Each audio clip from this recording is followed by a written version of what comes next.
বুধবারের হামলার আতঙ্ক কাটিয়ে ফের শুরু এসআইআর এর কাজ।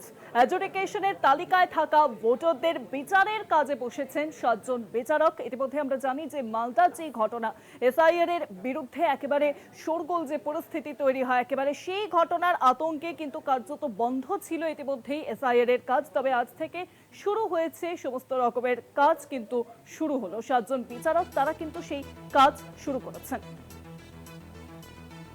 সঙ্গে রয়েছেন ফোন লাইনে প্রতিনিধি গৌতম চক্রবর্তী। গৌতম, আমরা দেখেছিলাম যে বোথাবাড়ি কাণ্ডের পর কিন্তু এসআইআর এর সমস্ত রকম কাজ একেবারে বন্ধ হয়ে গিয়েছিল, তবে আজ থেকে কাজ শুরু হয়েছে। পরিস্থিতি তাহলে কি কিছুটা হলেও স্বাভাবিক?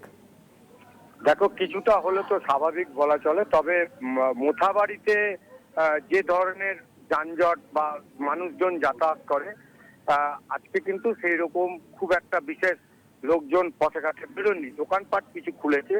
আর একটা ব্যাপার, এই মুহূর্তে আমি কলকাতা টিভির দর্শকদের কাছে এই বিচারক এবং এই যে প্রোটোকলের জন্য আমি দুঃখিত যে এদের ছবি, কেননা বিচারকরা বারবারই অনুরোধ করছেন, নিরাপত্তা রক্ষীরা অনুরোধ করছে যে যেখানে এই হিয়ারিংটা হচ্ছে আমি সেই ছবি দেখাতে পারছি না। কিন্তু আমি নিজের চোখে সেখানে ছিলাম একটু আগেই। এই যে 7 জন বিচারক একদম হোটেলের উপরে কনফারেন্স হলে, তারা এই হোটেলের নাম প্রকাশ করতে চাইছেন না, কারণ একটু আগেও আর একটা এখানেই একটা জটলা মতো হয়েছিল, সেখানে কেন্দ্রীয় বাহিনী গিয়ে তাদেরকে সরিয়ে দেন এবং সবটাই হচ্ছে নিরাপত্তার উপরে নির্ভর করছে, আবার কোনো যেন অপ্রীতিকর ঘটনা না ঘটে। সেই কারণে হোটেলের নাম প্রকাশ আমি করতে পারছি না। তবে আবার আমার সামনে আমি দেখেছি যে এই হিয়ারিং শুরু হয়েছে। বিএলওরা পর্যাপ্ত কাগজপত্র নিয়ে তারা এই যারা বিচারক আছেন তাদের সংশ্লিষ্ট যে ব্লক তাদের কাছে যাচ্ছেন। তারা স্যাটিসফাইড হলে ডিলিট করছেন না, নতুন করে তাদের নাম রাখছেন, নাহলে ডিলিট করে দিচ্ছেন।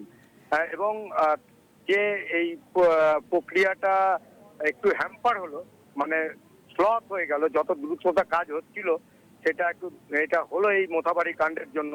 কিন্তু একটা ব্যাপার, বিচারকরা কিন্তু বারবার বলেছেন যে আমরা যেখানে হিয়ারিং করছি সেখানে তো মানুষজনদের আসার কথাই না, কারণ বিএলওরা ডাকছেন, বিএলওরা পর্যাপ্ত কাগজ নিয়ে, আমরা বিএলওর সঙ্গে কথা বলে হিয়ারিং করছি।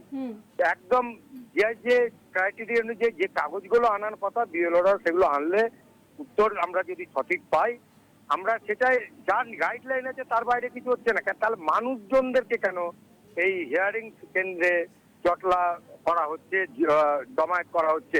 পাশাপাশি তোমাকে বলে রাখি, ইতিমধ্যেই যে অ্যাপিল ট্রাইব্যুনাল যেটা, সেটা কিন্তু এই আমার সামনে আমি যেখানে দাঁড়িয়ে আছি সেখানে এই ছোট ছোট ঘর তৈরি করা হয়েছে। সেখানে অ্যাপিল ট্রাইব্যুনালের যা যা আসবে, অ্যাপিল ট্রাইব্যুনালের জন্য যে ঘর তৈরি করা হয়েছে জেলা কালেক্টর অফিসের সামনে, সেখানে অ্যাপিল ট্রাইব্যুনাল হবে। এখানেই কিন্তু মানুষজনরা আইনজীবীর মারফত, মুখ্যমন্ত্রী আজকে বলেছে যে আমরা সরকার দলের তরফ থেকে আইনজীবীর ব্যবস্থা করেছি, যারা যারা ট্রাইব্যুনালে যাবে, অ্যাপিলে যাবে, তারা কিন্তু যেন দলের লোকেদের সঙ্গে যোগাযোগ করে, এবং দলের নেতারাদেরকেও বলেছে যে সবাই যেন আর্ত মানুষ যারা নাম বাদ যাচ্ছে তাদেরকে যেন হেল্প করে। তবে এখনো পর্যন্ত ট্রাইব্যুনালের কাজ শুরু হয়নি। এসআইআর এর যে কাজে ব্যাঘাত ঘটেছিল সেই কাজ কিন্তু আজ থেকে আবার শুরু হয়েছে। অনেক ধন্যবাদ তোমায় গৌতম। ফোন লাইনের সঙ্গে ছিলেন প্রতিনিধি গৌতম চক্রবর্তী।